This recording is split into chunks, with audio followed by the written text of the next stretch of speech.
Akashvani eight 90। नमस्कार, जय जोहार संगवारी हो। मैं रायगढ़ जिला के राजपुर भुगतेपुर के निवासी नरेश डंसेना। हमन बहुत दिन ले सुना था थन सुबह से रात तक बहुत ही अच्छा मनोरंजक और ज्ञानवर्धक कार्यक्रम होते, जैसे कि मानस गान व लोकगीत और युवाणी। युवाओं को सही दिशा निर्देश और सही जानकारी प्रदान करना युवाणी से हमें सुनने को मिलता है।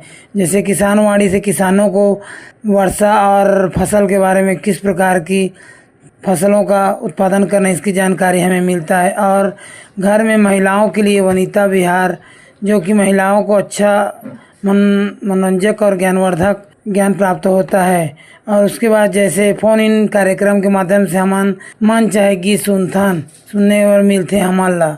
मैं आकाशवाणी के 90 वर्ष पूर्ण होने पर आकाशवाणी टीम को बहुत बहुत बधाई और शुभकामना आभार व्यक्त करता हूँ। जय जोहार, जय छत्तीसगढ़।